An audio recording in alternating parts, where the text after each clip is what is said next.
месте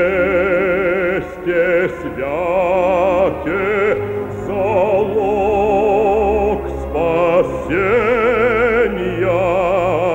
миру возвещу.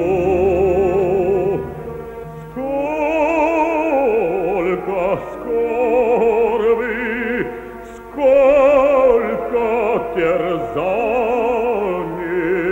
дух сомнения в меня вселял.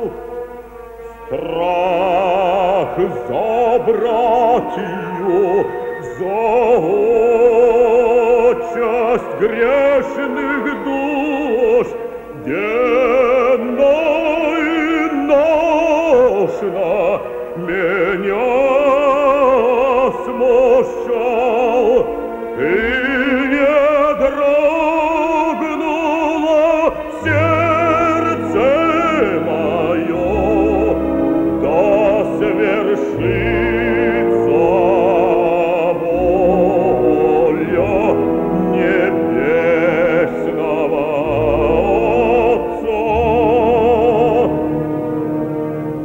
Когато Бог урисва талант някому, той често бива щедър, както е случая с Никола Гюзелев. Всички знаеме неговия глас, но малцина знаеме, че той е великолепен художник и рисува прекрасно и не се знае кое от двете прави по-добре. Такива посланници като Никола Гюзелев, които ни прославиха по континентите, по цялата земя, бихме искали да живеят дълго, да ни радват дълго, да ни прославят дълго, защото това всъщност е което остава. Живота е кратък, но изкуството е вечно. За първи път се срещам с господин Гюзелев. Преди 4 години слушах Дон Карлос в Неапол и бях дълбоко впечатлен от неговото изпълнение.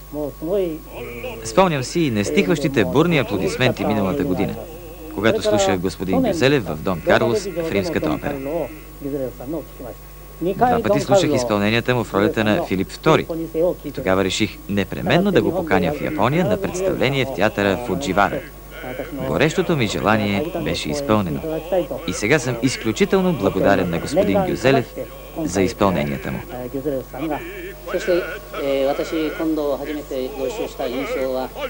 Впечатленията ми от първата ни съвместна работа, господин Гюзелев в ролята на Филип е единствен в света. Убеден съм в това.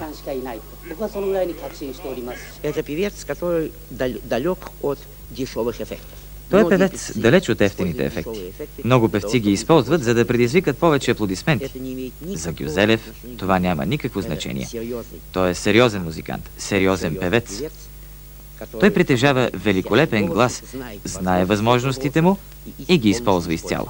Гюзелев оставя рисуването, но бих казала, че той продължи да рисува, само че не с четка и бои, а с тембър и с прекрасния си глас, който има много голям тонов обхват, благодарение на което той може да изпълнява и партии, които са написани за баритон, както и партии, които са написани за бас.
Sei